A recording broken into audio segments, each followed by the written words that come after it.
The day my father called my $1 million business filthy pornography and wrote me out of his will, I thought my life was over. 3 years later, when he showed up at my penthouse begging for $130,000 to save the family restaurant empire my golden boy brother Derek had destroyed, I realized something incredible. The son he'd thrown away like garbage had become the only one who could save everything he'd spent 40 years building. But should I? Standing in my Miami penthouse, watching my father's weathered hands shake as he held that bank notice, I couldn't help but think back to where this all started. 3 years ago, when I was 28 and foolishly believed family meant unconditional love. Back then, I was Lucian Morrison, the younger son, trying to make his dad proud. I'd built something incredible from nothing. My business, Platinum Creative Collective, started as a simple idea in my Cleveland apartment. I saw how content creators struggled to monetize their work, how platforms took massive cuts, how talented people couldn't make a living doing what they loved. So I created a subscription-based platform where creators could build direct relationships with their audiences. It wasn't glamorous.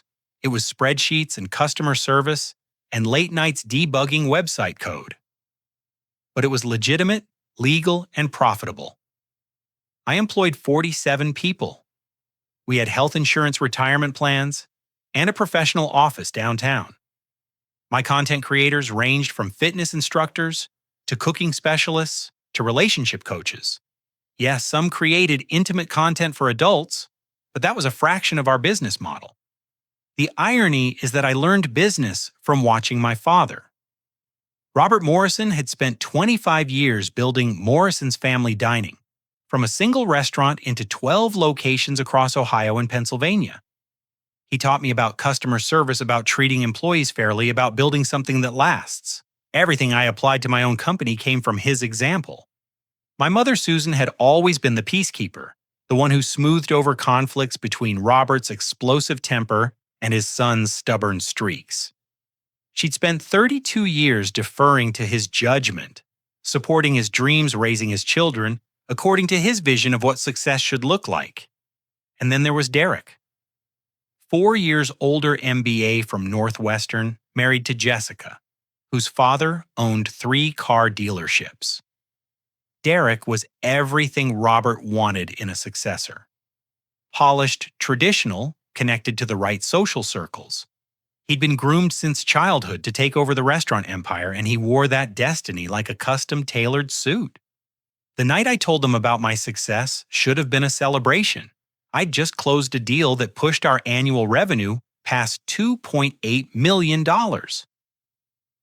Business magazines were writing profiles about innovative entrepreneurs under 30.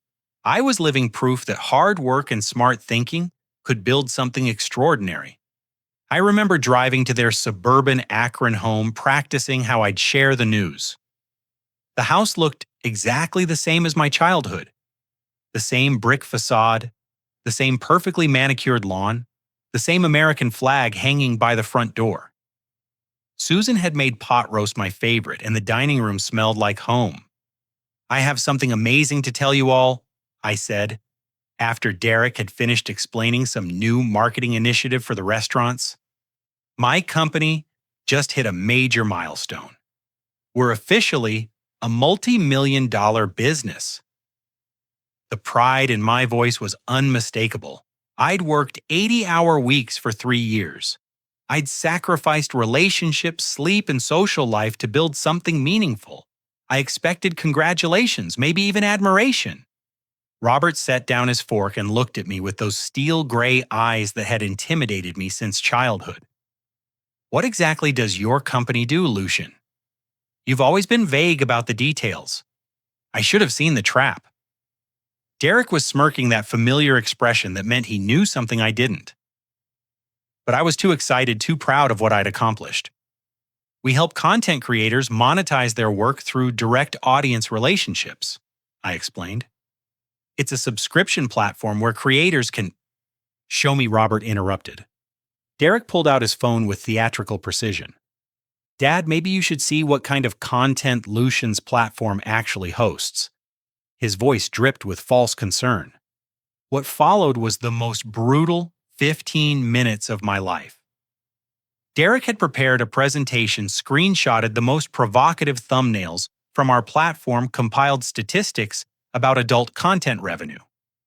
He made it look like I was running some kind of digital brothel instead of a legitimate business serving thousands of diverse creators. "You're running a whorehouse." Robert's voice shook the china cabinet. "This is not what I raised you for." "Dad, you don't understand," I tried to explain. "This is a tiny percentage of our content. Most of our creators are fitness trainers, musicians, chefs." But he wasn't listening. His face had turned that particular shade of red that meant his blood pressure was spiking. "I don't want to hear excuses. You're profiting off of degradation, exploitation, immorality." Derek leaned back in his chair, satisfaction radiating from his perfect posture. "Dad, I told you Lucian never had what it takes for real business. This is just a get-rich-quick scheme preying on desperate people." Susan tried to mediate, her voice trembling. "Robert, maybe we should discuss this calmly. Lucian is successful and that's what matters?" "No." Robert slammed his hand on the table. "Success means building something respectable, something you can be proud of in church, something you can explain to your neighbors. This is filthy." That word hit me like a physical blow. Filthy. Not unsuccessful, not misguided, but filthy. As if everything I'd worked for was contaminated, as if I was contaminated. "I'm not ashamed of providing a legal service," I said, fighting to keep my voice steady. "My employees are professionals. We follow all regulations, pay our taxes, contribute to our community." "Your community is perverts and predators," Robert shot back. "Choose Lucian. Close that disgusting operation or you're no son of mine." The silence stretched between us like a chasm. Susan was crying quietly into her napkin. Derek was checking his phone, already bored with my humiliation. "You want me to destroy 3 years of work, fire 47 people, abandon everything I've built because you don't approve of legal content creation? I want you to have some self-respect," Robert said coldly. "Then I guess we have nothing more to discuss." I stood up, my legs unsteady. This was really happening. My father was disowning me because he couldn't understand the difference between exploitation and empowerment, between what something looked like and what it actually was. "If that's your choice," Robert said, "then you're no longer part of this family. You're not in my will. You're not welcome at family events, and you're not my son." Susan sobbed louder, but she didn't contradict him. Derek didn't even look up from his phone. I drove home in a daze, my childhood bedroom packed into boxes within a week. The house key returned my photos removed from the mantle, my name scratched off the emergency contact forms for the restaurants. But as I loaded my car for the last time, I found something that changed everything. Derek had left his laptop open on the kitchen counter, and I saw the folder labeled Lucian Research. Inside were months of investigation into my business. Screenshots, financial documents, employee records. He hadn't just stumbled across compromising content. He'd been building a case against me, waiting for the perfect moment to destroy my relationship with our father. My own brother had orchestrated my exile, positioning himself as the moral son while systematically sabotaging my family relationships. The Golden Boy had ensured there would be no competition for Robert's approval.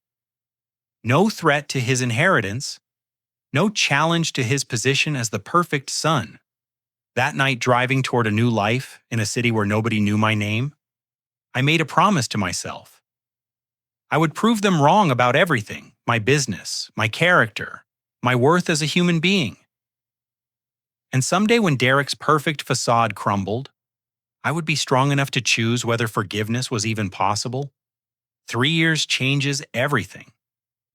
Today, staring at the bank notice my father held with trembling hands, I could barely recognize the broken young man who'd fled Cleveland with his dignity in pieces. Miami had been a revelation.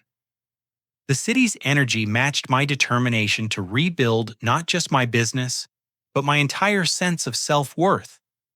Platinum Creative Collective flourished in ways I'd never imagined possible. We'd expanded from 47 employees to over 200 managing creators across every conceivable niche. Our headquarters occupied 3 floors of a glass tower downtown, with departments for marketing, legal compliance, creator relations, and technical support. Amanda Rodriguez, my head of operations, had transformed our organizational structure into something approaching corporate excellence. She'd come from a Fortune 500 background and brought systems thinking that elevated us beyond a startup mentality. Tyler Jackson, our marketing director, had turned creator success stories into business magazine features. Sarah Chen, our legal counsel, ensured we stayed ahead of every regulatory change while protecting both creators and the platform itself. The numbers spoke louder than any family approval ever could. Annual revenue had climbed to $2.8 million, with profit margins that made traditional businesses envious. We'd been featured in Entrepreneur Magazine, Forbes, and Fast Company. Industry conferences invited me as a keynote speaker about ethical platform management and creator empowerment. My personal transformation was equally dramatic. The Miami penthouse represented more than financial success. It was proof that respect could be earned rather than inherited. Floor-to-ceiling windows overlooked Biscayne Bay, where I watched sunrise runs that had replaced the stress eating of my Cleveland years. The gym membership, the personal trainer, the wardrobe upgrade weren't vanity purchases. They were investments in becoming someone who commanded respect through presence, not just profit. But success had taught me something unexpected about family dynamics. While I was building an empire of ethical business practices and employee satisfaction, the Morrison restaurant legacy was quietly decomposing. It started with small things. Trade publications mentioned supply chain challenges affecting family dining establishments. COVID-19 had devastated the restaurant industry, but smart operators adapted with delivery systems, outdoor seating, and operational flexibility. Morrison's family dining seemed stuck in pre-pandemic thinking, losing market share to competitors who understood changing consumer preferences. Derek's MBA had apparently not included courses on crisis management or innovative thinking.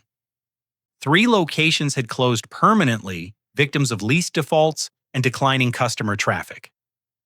The attempted expansion into Columbus had failed spectacularly, draining resources without generating sustainable revenue. Health department violations at 2 remaining restaurants suggested operational standards had deteriorated under his leadership. Meanwhile, Robert's health reflected the stress of watching his life's work crumble. Industry gossips whispered about missed vendor payments, employee turnover, and family arguments echoing through restaurant corridors. His blood pressure medication had doubled, and Susan looked exhausted in the few photos I'd seen through mutual acquaintances' social media. The personal cost of Derek's incompetence extended beyond professional failure. Jessica had filed for divorce after discovering gambling debts that dwarfed their joint assets. Apparently, Derek's stress management involved weekly trips to Detroit casinos, where he'd convinced himself that blackjack winnings could solve the restaurant's financial hemorrhaging. But Derek's personal failures were merely symptoms of a deeper rot. He'd been systematically draining money from restaurant accounts, not just for gambling, but for maintaining the lifestyle he believed his position required. The BMW lease, the country club membership, the luxury vacation that projected success to potential investors. He was embezzling from his own family's business to fund an illusion of prosperity. Susan had been quietly following my success through business articles and LinkedIn updates. She'd never admitted this to Robert, but she saved every magazine feature, every industry recognition, every photo of me speaking at conferences. Her son, the outcast, had become everything they'd claimed to value about business leadership, while her son, the heir, was destroying everything they'd spent decades building. The employees who'd worked for Morrison's family dining for years were suffering most of all. Carlos Mendez, the kitchen manager, who'd taught me how to properly season cast iron pans during high school summers, was considering other opportunities as paychecks started arriving late. Mary Patterson, the head waitress, whose genuine warmth had made customers feel like family for 15 years, was watching her retirement savings evaporate as the employee profit-sharing program collapsed. David Kim, the host whose attention to detail had maintained reservation systems that actually worked, was updating his resume because the writing was clearly visible on the wall. These were people who'd invested their careers in Robert's vision of family dining excellence. They'd trusted that loyalty would be reciprocated, that hard work would be rewarded, that the Morrison name meant stability and integrity. Instead, they were discovering that Golden Boy leadership could destroy in 3 years what had taken 25 to build. Robert's denial about Derek's incompetence had become pathological. Every explanation blamed external factors rather than internal leadership failures. Economic conditions, unfair competition, impossible regulations, disloyal customers. The possibility that his chosen successor lacked basic business competence was too threatening to his worldview to acknowledge. But reality has a way of forcing acknowledgement, especially when criminal behavior creates legal liability. The phone call from William Hayes, the family's longtime accountant, shattered any remaining illusions about Derek's leadership. William had watched me grow up, had helped with my college application. Essays about business ethics had been proud of my early entrepreneurial attempts even when they failed. His voice was strained when he reached me at the Miami office. "Lucian, I need to speak with you about something extremely serious regarding your family's business. Are you somewhere private where we can talk without interruption?" The conversation that followed revealed the full scope of Derek's betrayal. 18 months of systematic embezzlement, totaling $340,000. Forged signatures on bank documents. Fake invoices for services never rendered. Money transferred to personal accounts and gambling debts. A pattern of theft so comprehensive that William wasn't sure if Derek was a criminal or just completely detached from ethical reality. "I'm legally obligated to report this to authorities," William explained, "but I wanted to give you advance warning. The family doesn't know yet, but bankruptcy is inevitable within 8 weeks unless something dramatic changes. I thought you should understand what's coming." Hanging up that phone, staring out at the bay, where luxury yachts represented legitimate success, I felt something unexpected.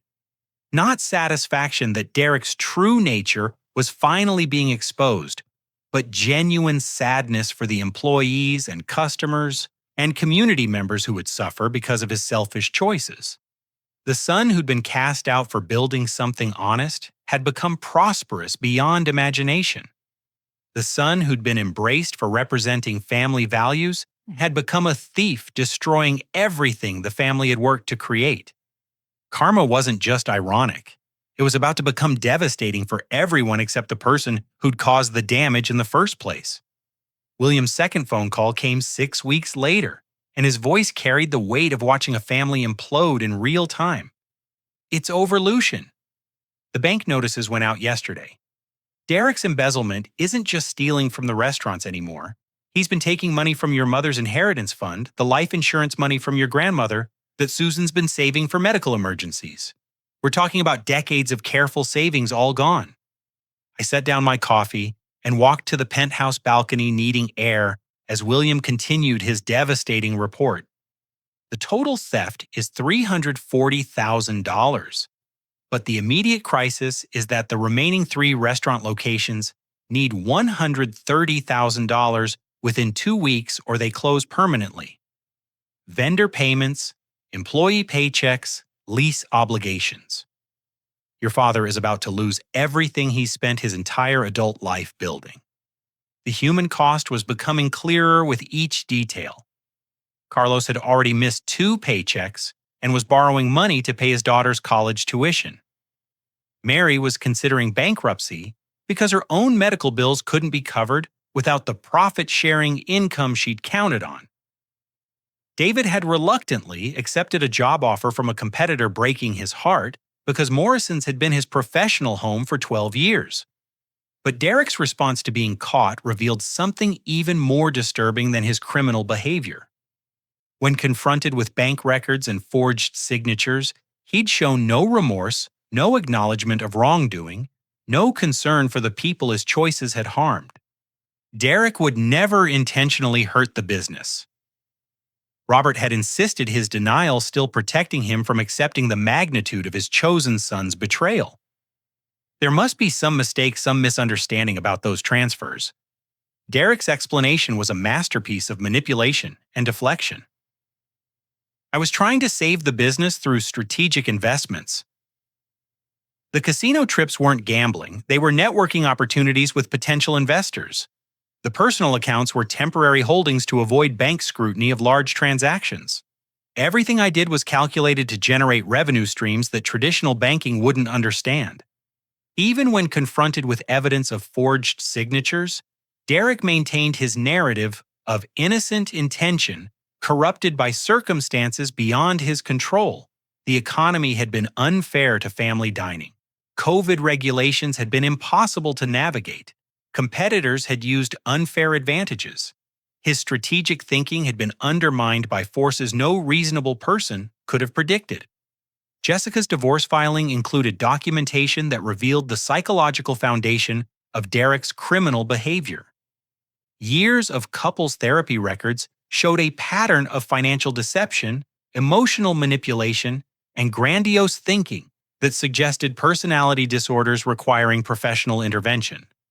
He genuinely believes his own explanations, Jessica told William during one particularly painful conversation about asset division. Derek isn't just lying to you about the embezzlement. He's convinced himself that he's actually the victim of a conspiracy to undermine his business genius. The marriage collapse had accelerated Derek's desperate behavior. Losing half of his remaining legitimate assets to divorce proceedings, he'd increased the frequency and scope of money transfers from restaurant accounts.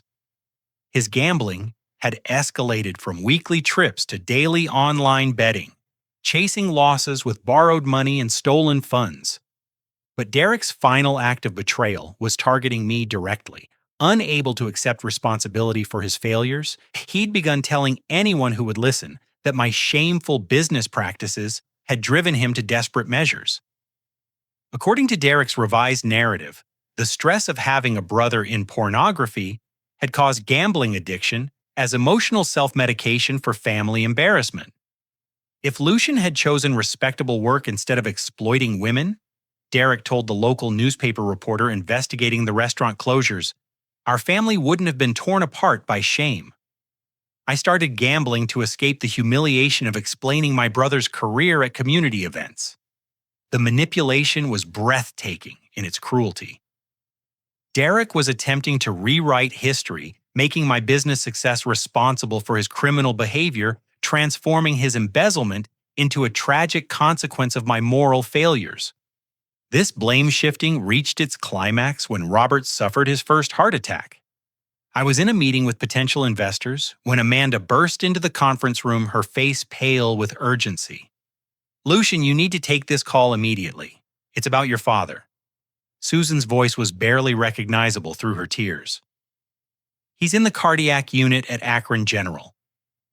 The doctors say it was triggered by stress.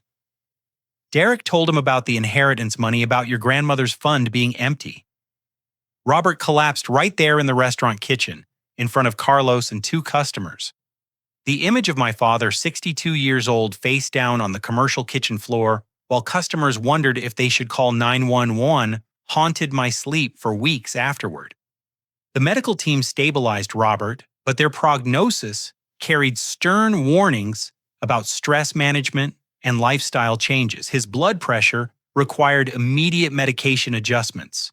His heart function showed damage that could be managed but not reversed. Most critically, the cardiologist recommended surgery within 6 months to prevent another potentially fatal attack. The surgery would cost $85,000, not covered by insurance. Meanwhile, Derek's theft had left the family with no savings, no available credit, no resources for medical emergencies, that should have been manageable for a successful restaurant family. The irony was devastating. The son Robert had chosen to preserve his legacy had stolen the money needed to preserve Robert's life. The son Robert had disowned for building an immoral business had become the only person with resources to save both the restaurants and the man who'd created them. Susan's breakdown was complete when she discovered the full scope of what had been taken. Not just business funds, but the life insurance money her mother had left specifically for family medical emergencies. Money that had been earning interest for 18 years, growing slowly but steadily, providing peace of mind that serious health problems wouldn't destroy the family financially. $43,000, Susan whispered when William showed her the empty account statements. My mother worked 3 jobs to pay those life insurance premiums, and she told me on her deathbed that this money would protect our family when we needed it most. Derek's response to this revelation was to blame the bank for unclear account access policies and suggest that Susan had misunderstood the purpose of the inheritance fund. The community shame was almost as devastating as the financial ruin. Morrison's family dining had been a cornerstone of local business community for over 2 decades. Robert served on the Chamber of Commerce board, supported Little League teams, donated food for church events. The restaurants weren't just businesses, they were gathering places where 3 generations of families had celebrated birthdays, anniversaries, graduations. Longtime customers learned about the financial problems through bounced checks and vendor disputes that became public knowledge. The local newspaper prepared investigative articles about family business failures and possible criminal charges. The Morrison name, which had represented reliability and community involvement, was becoming associated with scandal and collapse. Carlos, Mary, and David faced impossible choices between loyalty and survival. They'd invested years of their careers in Morrison's success, but they had families depending on their income. The emotional cost of watching good people suffer because of Derek's selfishness was harder to bear than any personal betrayal.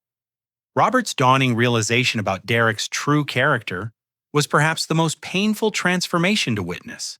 The son he'd spent 36 years nurturing, educating, and preparing for leadership had systematically destroyed everything Robert valued about family business ethics. But Derek's final betrayal was still to come. Faced with inevitable criminal charges for embezzlement, fraud, and forgery, Derek made one last desperate attempt to escape consequences for his actions. He filed a formal complaint with the IRS, claiming that my business was engaged in tax evasion, money laundering, and operating illegal gambling services. Using forged documents and fabricated evidence, Derek created a criminal liability case designed to destroy my reputation in business, just when the family needed my help most. The bitter irony was complete. The brother who'd orchestrated my exile 3 years earlier was now attempting to destroy my livelihood from prison, ensuring that even if I wanted to help our parents, I'd be too busy defending against false criminal charges to save the family business he'd ruined through actual criminal behavior. William's voice was grim when he reported Derek's final act of spite. He's not just trying to avoid responsibility anymore, Lucian. He's actively trying to hurt you as much as possible. This IRS complaint could trigger investigations that take years to resolve even when you're completely innocent. Standing in my Miami office, looking at the business I'd built through honest work and ethical practices, I realized that Derek's cruelty had no limits. He would rather destroy everyone around him than accept accountability for his choices. But Derek had made one critical mistake. He'd underestimated my commitment to protecting the people I cared about, even when those people had failed to protect me. The IRS audit notice arrived on a Tuesday morning that started with Miami sunshine and ended with the possibility of losing everything I'd built. Tyler found the certified mail while I was in a video conference with potential European partners. He knocked on my office door with the expression of someone delivering news about a terminal diagnosis. "You need to see this immediately," he said, sliding the envelope across my desk. The language was bureaucratic and terrifying. full investigation of business practices, examination of tax filings for the previous 3 years, potential criminal liability for tax evasion, money laundering, and operating unlicensed financial services. Derek's false report had triggered the kind of government scrutiny that could destroy legitimate businesses through legal fees alone, even when the accusations were completely groundless. Sarah, our legal counsel, reviewed the documents with the focused intensity of someone calculating odds of survival. This is comprehensive and malicious. Whoever filed this complaint included forged financial documents, fabricated witness statements, and detailed accusations that would require extensive investigation to disprove. The irony was suffocating. Derek had used his insider knowledge of my business to create false evidence that looked credible enough to convince federal investigators that an investigation was warranted. He'd weaponized government bureaucracy against me, knowing that even a frivolous audit could take years to resolve and cost hundreds of thousands in legal fees. But Sarah's methodical review revealed Derek's fatal error. In his desperation to create convincing evidence, he'd forged documents using account numbers and business registration details that could be traced directly back to him. His access to family business records had allowed him to fabricate financial connections that could be proven false, but only after thorough investigation. "We can fight this and win," Sarah explained, "but it's going to cost at least $200,000 in legal fees and take 18 months minimum. Your business reputation will be damaged during the investigation period regardless of the eventual outcome." Amanda's research had uncovered the timeline of Derek's false IRS report. He'd filed the complaint 3 days after being confronted about the embezzlement, using forged documents created during the same week he'd been stealing money from Susan's inheritance fund. The correlation between his criminal charges and his attack on my business was too obvious to be coincidental. Tyler's investigation revealed something even more disturbing. Derek had been systematically attempting to damage my reputation for years, even after leaving Cleveland. He'd contacted clients with false information, created fake social media accounts, claiming to represent my business, and fed negative stories about me to local media outlets in my hometown. "He's been waging psychological warfare against you since the day you left," Tyler reported. "This IRS complaint isn't desperation. It's the culmination of a 3-year campaign to destroy your life. The timing couldn't have been more cruel. Just as my family faced financial ruin and my father recovered from a stress-induced heart attack, I was forced to choose between defending my business and helping the people who disowned me for building it. But Derek's sabotage attempt had an unexpected consequence. It forced Robert to confront the true character of his chosen successor. William called me with news that changed everything. "Your father knows about the IRS complaint." Derek bragged about it during his arrest, thinking it would prove his innocence by showing that both brothers were criminals. But Robert finally understands what Derek actually is. The moment of revelation had occurred in the police station where Derek was being processed for embezzlement charges. Robert had arrived hoping to post bail, still believing his older son was a victim of misunderstanding rather than the perpetrator of systematic fraud. Derek's explanation of the IRS complaint was meant to justify his own criminal behavior. "Dad, you'll see that Lucian's business is just as corrupt as mine. I filed a federal complaint because he's been laundering money and evading taxes for years. When the investigation proves I'm right, you'll understand that I was just trying to compete with his illegal advantages." Robert's response was swift and devastating. "You filed false charges against your own brother to deflect from your theft of your mother's inheritance money."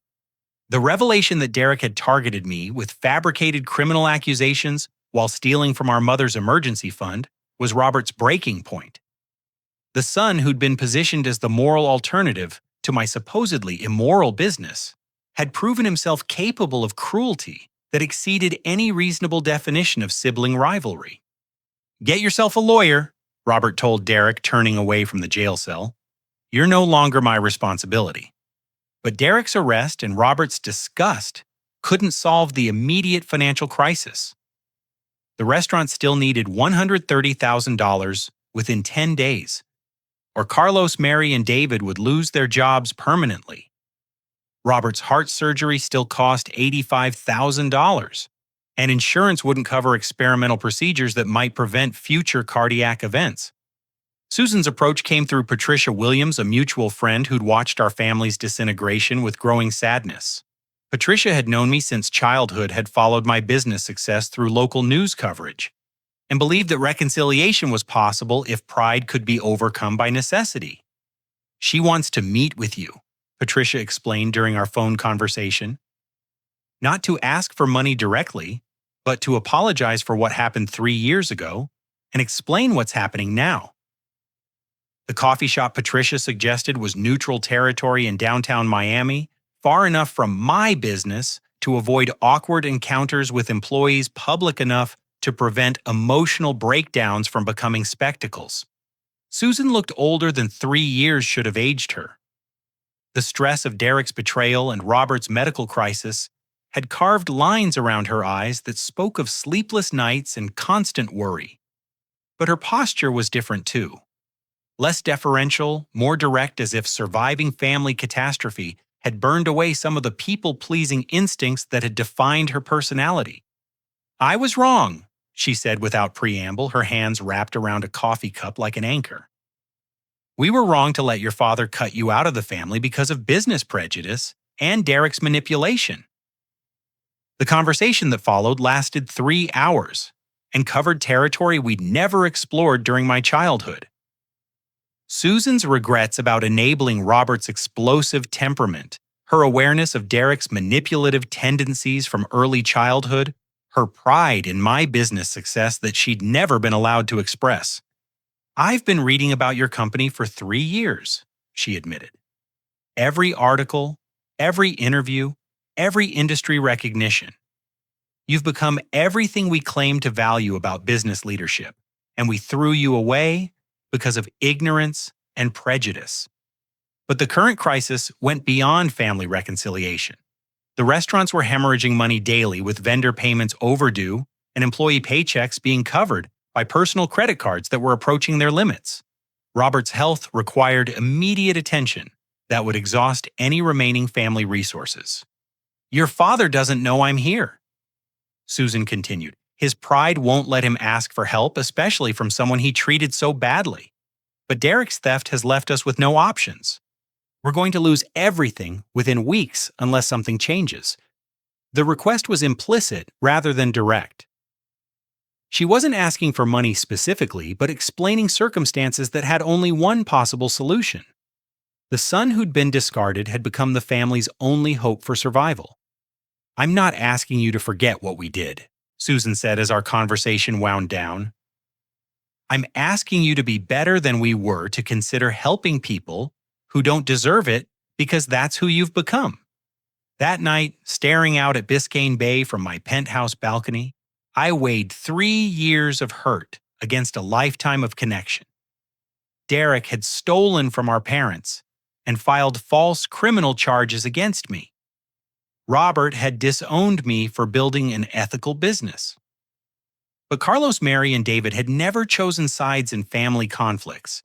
They were suffering because of Derek's crimes, not because of any mistakes they'd made. The moral calculation was complex. Helping my parents would require forgiveness I wasn't sure I felt. But allowing good people to suffer because of family conflicts seemed like a betrayal of everything my business success was supposed to represent. Sarah had compiled a comprehensive response to Derek's IRS complaint, including evidence of his systematic forgery and the timeline proving his accusations were retaliation for being caught embezzling.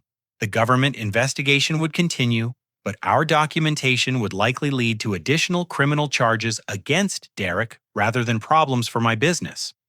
Tyler had prepared a strategic analysis of the restaurant rescue operation, outlining how my marketing expertise and business connections could revitalize Morrison's family dining beyond simple financial stabilization. The opportunity wasn't just charity, it was a chance to prove that ethical business practices could succeed where traditional family succession had failed. Amanda had researched the employment impact of restaurant closures, calculating how many families would lose income and insurance if Morrison's shut down permanently. The human cost extended beyond my immediate family to include people whose only connection to our conflicts was working for businesses that Derek had ruined through criminal behavior. The decision wasn't just about money. It was about what kind of person I'd become during 3 years of proving my worth to people who'd never asked for proof.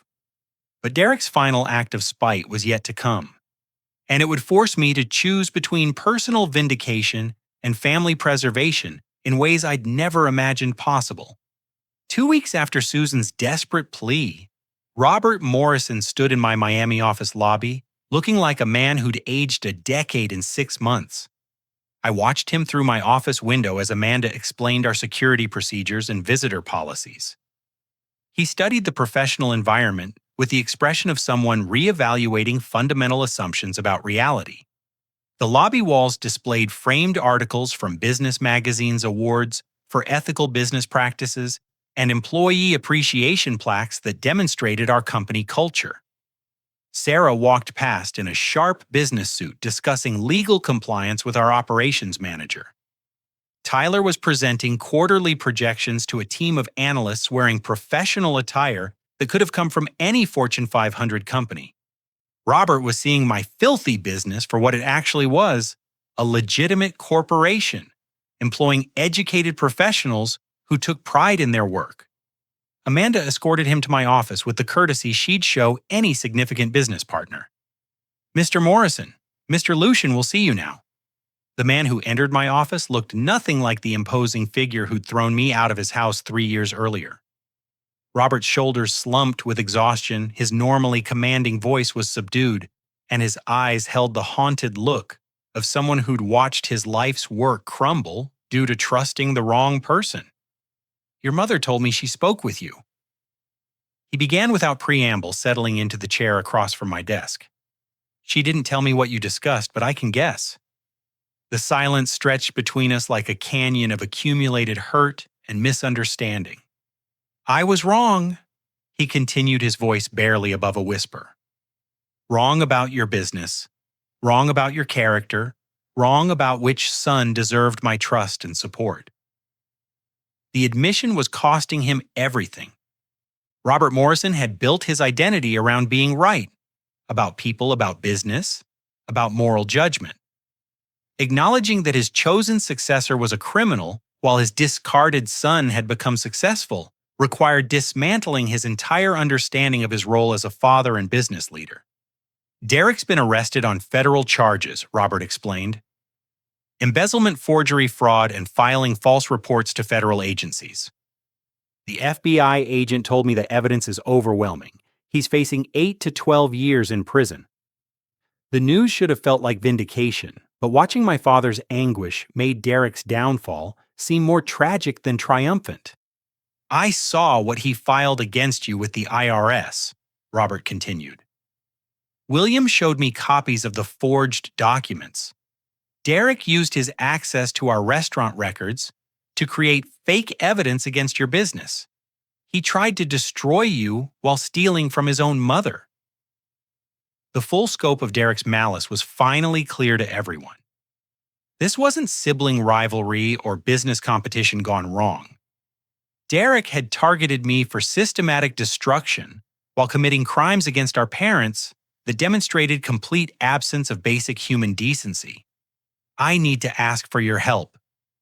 Robert said each word clearly difficult to speak. "Not because I deserve it, not because family obligation requires it, but because good people are going to suffer if Morrison's family dining closes permanently." The conversation that followed lasted 4 hours and covered terrain we'd never explored during my childhood. Robert's regrets about explosive temperament, his awareness that pride had cost him a relationship with his younger son, his belated recognition that business success came in many forms beyond his narrow definitions. But his approach wasn't just personal reconciliation. Robert had come with a comprehensive business proposal that demonstrated he'd done serious research into my background and qualifications. I've read every article about your company, he admitted. You've built something impressive using principles I tried to teach you about employee respect and customer service. Your business model is more ethical than half the restaurants I know, and your profit margins are better than anything in our industry. The proposal was startlingly specific. Robert was offering me co-ownership of the remaining 3 restaurants with full operational authority and profit sharing that reflected my investment and expertise. He'd prepared financial statements, operational assessments, and strategic plans that showed he understood both the scope of the crisis and the resources needed to resolve it. I'm not asking for charity, Robert emphasized. I'm asking for partnership with someone whose business judgment I should have respected 3 years ago. But partnership required conditions that would test whether Robert's transformation was genuine or merely desperate. If I invest in Morrison's, I said, there will be public acknowledgement that my business is legitimate and ethical. No more whispered apologies for having a son in adult content management. No more shame about my success. Robert nodded without hesitation. I'll hold a press conference if necessary. Derek's false accusations against my business will be publicly refuted by family testimony. I won't have criminal charges hanging over me because of his vindictive lies. Already arranged. William has prepared affidavits documenting Derek's access to information he used in the false IRS report. Employee welfare comes first. Carlos, Mary, and David get immediate back pay health insurance coverage and profit-sharing arrangements that protect them from future family business conflicts. They deserve better than they've gotten, Robert agreed. They stayed loyal while everything collapsed around them. But my final condition was the most challenging for his pride. Community recognition that good business leadership isn't about traditional respectability, but about treating people fairly and building something sustainable. No more lectures about proper career choices. Robert's pause was lengthy, but his eventual response was unequivocal. I spent 3 years learning that my moral judgments were based on prejudice rather than principles. You've proven that character and success aren't defined by conservative comfort zones. The negotiation was interrupted by Tyler's urgent knock on my office door. Lucian, we just received something you need to see immediately. The envelope contained a letter from James Mitchell, editor of the Akron Beacon Journal, along with copies of articles Derek had submitted over the previous 3 years. Mr. Morrison. The letter began. I'm writing to inform you that Derek Morrison has been providing our newspaper with negative information about your business practices for the past 3 years. We never published these submissions because they seemed vindictive rather than newsworthy, but recent developments suggest you should know about his campaign against your reputation. The submitted articles were breathtaking in their malice. Derek had crafted detailed stories about my supposed criminal activities, personal character flaws, and business failures that were completely fabricated. He'd created fake sources, forged documents, and constructed elaborate narratives designed to destroy my reputation in my hometown. Your brother has been waging a systematic campaign to damage your public image, Mitchell continued. We're prepared to publish a correction and feature story about your actual business success if you're interested in setting the record straight. Robert read the letter and article submissions with growing horror. He's been trying to destroy your reputation since the day you left Cleveland.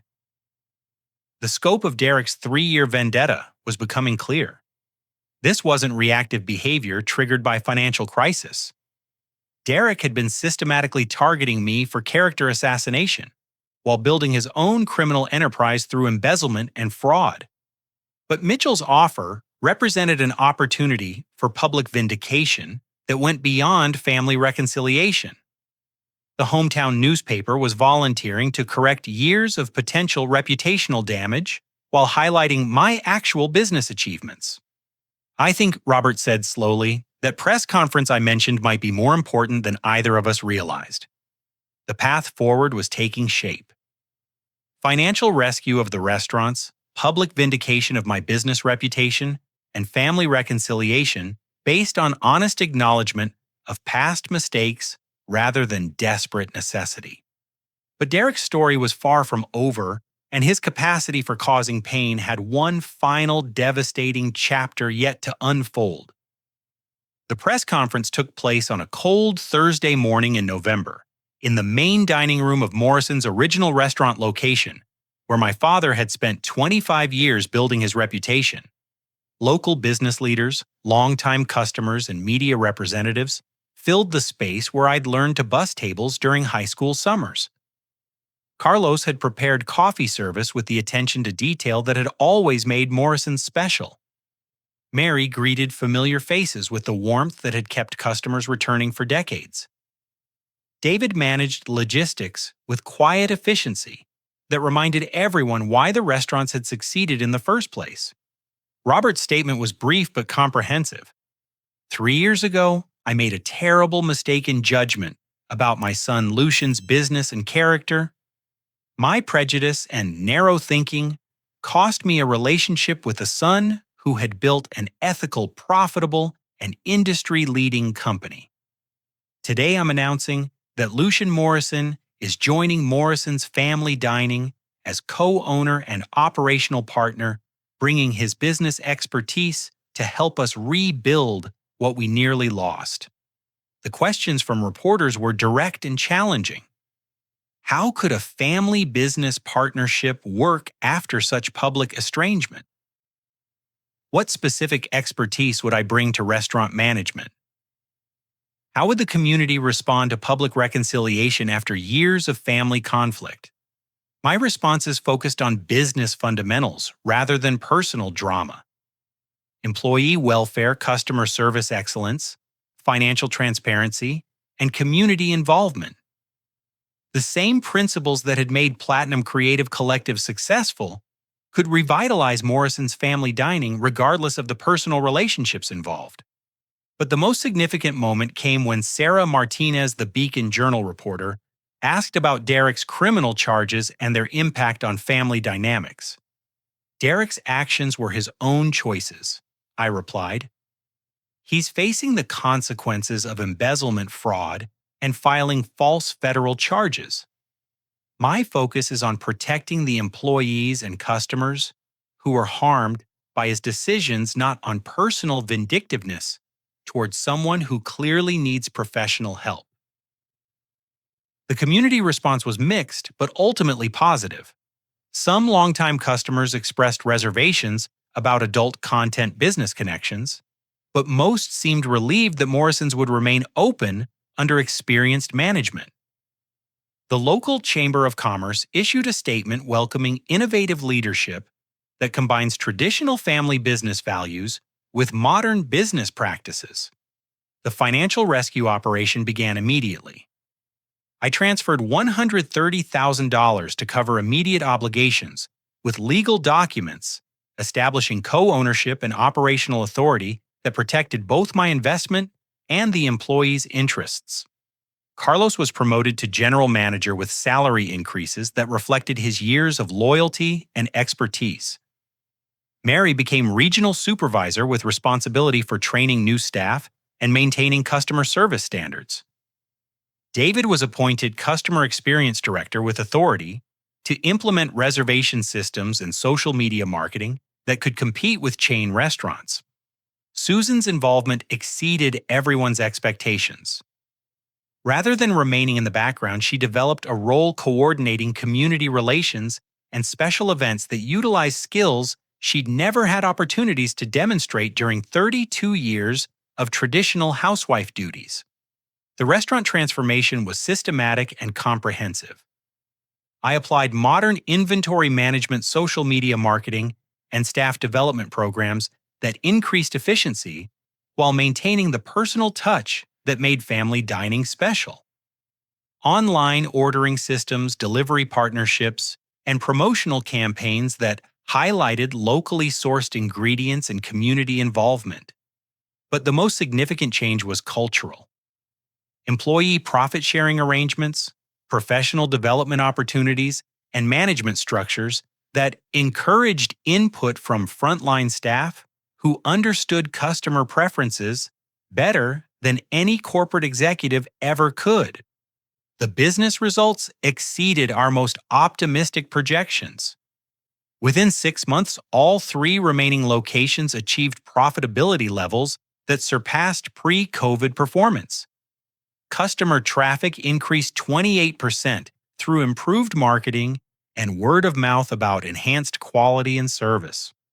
Robert's health improved dramatically as stress levels decreased, and heart surgery became manageable rather than catastrophic. The cardiologist reported that blood pressure medications could be reduced as family conflicts resolved and business pressures stabilized. Derek's legal consequences were severe but appropriate. Federal charges resulted in a plea bargain requiring full restitution, 18 months in minimum security prison, 5 years probation, and community service, focused on financial literacy education for young adults.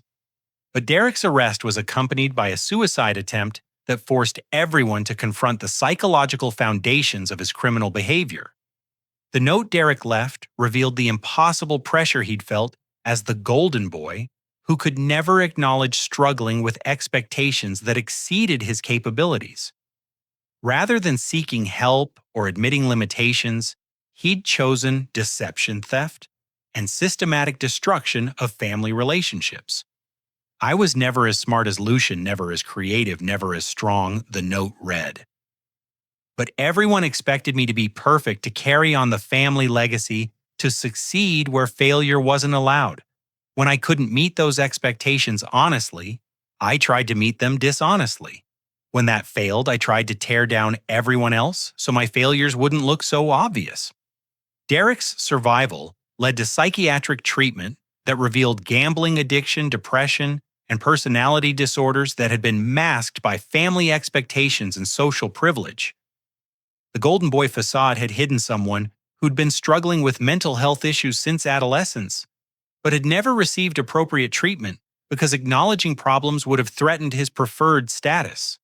Jessica's divorce settlement included testimony about Derek's long-term psychological manipulation, financial deception, and emotional abuse that had escalated over years of marriage. The pattern of behavior that led to embezzlement had been present in personal relationships for decades.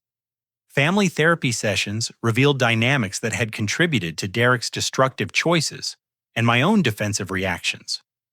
Robert's explosive temperament had created environments where honesty felt dangerous, where mistakes were catastrophic, where love seemed conditional on performance rather than inherent worth. But therapy also revealed Derek's genuine capacity for change when accountability was combined with appropriate mental health treatment. His transformation wasn't immediate or easy, but it was authentic rather than manipulative. The community healing process extended beyond our immediate family. Morrison's became a symbol of second chances of family businesses that could survive crisis through ethical leadership and employee loyalty. Local media coverage focused on business recovery rather than personal drama. Employee ownership stakes were established that gave Carlos, Mary, and David financial interests in long-term success rather than just employment security. Their dedication during the crisis deserved reward beyond simple job preservation. But Derek's redemption required acknowledgement of genuine harm he'd caused, not just personal struggles that explained his behavior. His approach to me came 8 months after his release from prison at the restaurant where he'd once held meetings planning my character assassination. "I destroyed your reputation for 3 years because I couldn't handle being less successful than my younger brother," he said without preamble. "I stole from our parents because I was too proud to admit business failure. I filed false criminal charges against you because hurting you seemed easier than fixing myself." The conversation was difficult but necessary. Derek's apology wasn't seeking forgiveness or relationship restoration, but accepting responsibility for specific harmful actions without excuses or justification. "I understand if forgiveness isn't possible," he continued. "But I want you to know that therapy has helped me understand the difference between explanations and excuses. Mental health problems explain some of my behavior, but they don't excuse any of it. Derek's redemption path was separate from family reconciliation. He was rebuilding his life through legitimate work, continued psychiatric treatment, and restitution payments that would continue for years. But his genuine accountability created space for relationships based on reality rather than illusion. The Morrison family legacy was being rebuilt through honest assessment of past failures and commitment to healthier dynamics. Success wasn't inherited or assumed, but earned through consistent ethical behavior and mutual respect.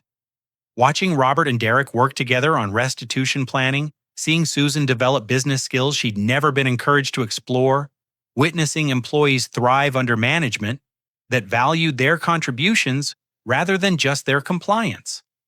I realized that redemption was possible when accountability was combined with genuine change. But the most important lesson was personal. Success wasn't about proving others wrong, but about staying true to your values while remaining open to forgiveness when it could coexist with wisdom. The son who'd been thrown away had become strong enough to choose healing over hatred, prosperity, over payback, building something positive over tearing something down. 2 years after that cold November morning, when my father publicly acknowledged his mistakes, I stood in the renovated Morrison's original location, watching a family business that had been transformed from the inside out. The physical changes were obvious. Modern, point-of-sale systems, energy-efficient kitchen equipment, dining room furniture that balanced comfort with durability. But the cultural transformation was more significant than any structural improvements. Carlos was training his assistant manager, a young woman named Elena, whose bilingual skills and social media expertise were attracting new demographic groups to family dining. Mary was presenting quarterly profit-sharing reports to employees who now had genuine stake in business success.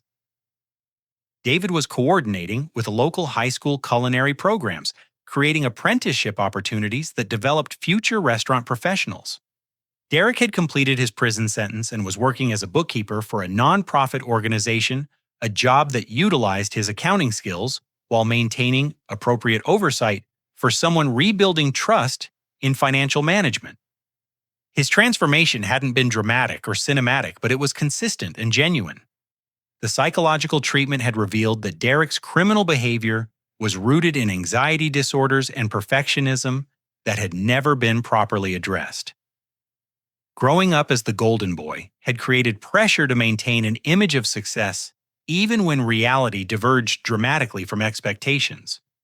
I spent 36 years trying to be who everyone else wanted me to be. Derek explained during one of our monthly family dinners, a tradition we'd established to maintain relationships without recreating past dysfunction. When I couldn't sustain that image honestly, I tried to sustain it through deception. When deception failed, I tried to tear down anyone who made my failures more obvious. His relationship with our parents had been rebuilt slowly based on consistent demonstration of changed behavior rather than promises or explanations. Derek paid restitution monthly, attended therapy weekly, and contributed to family gatherings without expecting his past mistakes to be forgotten or minimized. Robert's transformation was equally significant. The man who'd built his identity around being right about everything had learned to value wisdom over authority relationships, over reputation, genuine success over traditional respectability. I spent 25 years teaching you boys about business ethics, he reflected, but I never taught you that failure isn't the opposite of success. It's part of learning how to succeed. Derek felt like he couldn't admit struggling because I'd made perfection seem like a moral requirement rather than an impossible standard. Family therapy had revealed patterns that went back generations.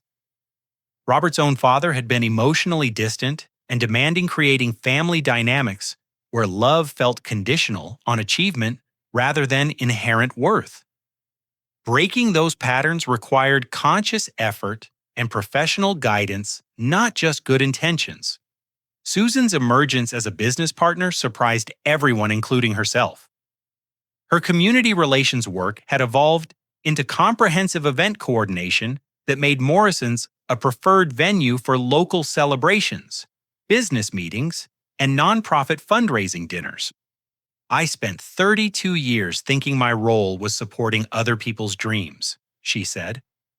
Now I'm discovering talents I never knew I had because I never had opportunities to develop them. The employee ownership program had exceeded all expectations. Carlos, Mary, and David owned combined 15% of the business with profit-sharing arrangements that rewarded loyalty while encouraging innovation. Their financial stake in long-term success had transformed job performance into genuine entrepreneurship. But the most significant change was cultural. Morrison's had become a model for family businesses that could survive generational transitions through ethical leadership rather than just inherited authority. My own business had grown during the 2 years of family reconciliation. Platinum Creative Collective now managed over 400 content creators across diverse categories with international offices and recognition as an industry leader in creator protection and platform ethics. The IRS investigation triggered by Derek's false accusations had been resolved with federal commendations for business transparency and compliance excellence. Sarah's comprehensive documentation had not only cleared my company, but had led to additional criminal charges against Derek for filing false federal reports. The success wasn't just financial. Industry leadership meant speaking at conferences about ethical business practices, advising legislative committees on creator protection regulations, and mentoring entrepreneurs who wanted to build platforms that empowered rather than exploited the people who made them successful. But personal relationships remained more important than professional achievements. Derek's recovery had taught the entire family about mental health awareness and the importance of addressing problems before they became crises. His gambling addiction was managed through ongoing treatment and accountability partners. His anxiety disorders were controlled through medication and therapy that he'd never sought during decades of struggling privately. Mental health problems don't excuse harmful behavior. Derek had learned in treatment, but addressing them prevents future harm to yourself and others. Jessica had remarried and maintained cordial relationships with our family, recognizing that Derek's criminal behavior was separate from family dynamics she'd never been part of creating. The community impact extended beyond our immediate circle. Morrison's success had inspired other family businesses facing succession challenges to seek professional mediation rather than assuming traditional inheritance patterns were automatically optimal. Local newspapers had featured our story as an example of business recovery through ethical leadership and family reconciliation. The coverage focused on practical applications rather than personal drama, showing other families how accountability and professional guidance could resolve conflicts that might otherwise destroy generations of work. The restaurant chain was planning careful expansion with new locations that would be managed by former employees who'd proven their commitment to customer service, excellence, and community involvement. Growth based on sustainable principles rather than ambitious timelines that created unsustainable pressure. But the most important measure of success was personal peace. Standing in that renovated dining room, watching customers enjoy meals prepared by people who took pride in their work, served by staff who felt valued rather than expendable. I realized that genuine victory wasn't about proving others wrong, but about creating something positive that could survive beyond individual egos or family conflicts. The business partnerships between Morrison's and Platinum Creative Collective had created marketing opportunities that benefited both companies. Cross-promotional campaigns highlighting family business values and ethical entrepreneurship had attracted customers who appreciated authenticity rather than just competitive pricing. Robert's health had stabilized completely. Heart function remained strong. Blood pressure was managed through lifestyle changes rather than increasing medication, and his general practitioner had noted significant improvement in stress-related symptoms. The relationship between father and son had been rebuilt on mutual respect rather than authority and submission. Robert sought my advice on business decisions not because he couldn't make them independently, but because collaboration produced better results than individual judgment. I spent 3 years missing out on watching you become the kind of business leader I'd always hoped to develop, he told me recently. I'm grateful to have another chance to learn from someone who turned out better than I ever expected. But perhaps the most significant transformation was Derek's relationship with personal accountability. His work with the nonprofit organization included financial literacy education for young adults, teaching budgeting skills and ethical money management to people who were making their first independent financial decisions. I can't undo the damage I caused. Derek explained to the families in his classes, but I can help other people avoid making similar mistakes. Understanding the difference between short-term pleasure and long-term consequences could have saved my family years of pain. Derek's teaching work wasn't just community service required by his plea agreement. It had become a calling that gave meaning to his personal redemption journey while providing genuine value to people who needed practical financial education. The monthly family dinners had become opportunities for honest communication rather than performance or competition. Conversations covered business challenges, personal growth, community involvement, and future planning without the undercurrents of rivalry or conditional approval that had defined earlier relationships. Christmas celebrations at the original restaurant location had become community traditions that brought together employees, customers, longtime friends, and extended family members who appreciated the opportunity to witness healing rather than conflict. Derek's children, once estranged by divorce proceedings and custody disputes, were gradually rebuilding relationships with their father based on his consistent demonstration of changed behavior rather than promises about future improvement. The lesson that had taken me 43 years to learn was that success isn't about proving others wrong, it's about staying true to your values while remaining open to forgiveness when it can coexist with wisdom. Family isn't perfect people who never hurt you. Family is imperfect people who choose to grow together, who acknowledge mistakes without making excuses, who support each other's genuine development, rather than defending illusions about who they think they should be. Sometimes the greatest victory is giving someone the chance to become better than they were, while maintaining boundaries that protect your own growth and the people you're responsible for caring about. The Morrison family legacy was no longer about inherited authority or traditional respectability. It was about ethical leadership, genuine accountability, and the courage to rebuild what was broken with love boundaries and authentic respect for each person's individual worth. Watching my father and brother work together on quarterly business reports, seeing my mother develop skills she'd never been encouraged to explore, witnessing employees thrive under management that valued their contributions, I understood that real wealth isn't money. Real wealth is the courage to forgive, when forgiveness can coexist with wisdom, the strength to demand accountability while offering second chances, and the vision to build something positive that survives beyond individual egos or family conflicts. The son who'd been thrown away like garbage had become strong enough to choose healing over hatred, prosperity over payback, building up rather than tearing down. And that choice had transformed not just my own life, but the lives of everyone connected to decisions made with integrity, rather than vindictiveness with hope, rather than fear with genuine love, rather than conditional approval.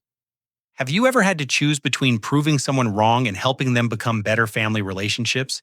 Test our capacity for forgiveness while maintaining healthy boundaries. What would you do if the people who hurt you most needed your help to survive their own mistakes? Thank you for joining me on this journey of family healing and business redemption. If this story resonated with you, please leave a comment sharing your own experiences with family conflicts and forgiveness. Like this video, if you believe second chances are possible when they're combined with genuine accountability. Subscribe for more stories about overcoming family challenges through ethical leadership and personal growth. Share this with someone who might benefit from hearing that success isn't about revenge, but about building something positive that can survive beyond individual pain. Remember that healing is possible when people choose growth over pride, truth over comfort, and building up rather than tearing down. The greatest victories aren't about proving others wrong, but about creating space for everyone to become better than they were.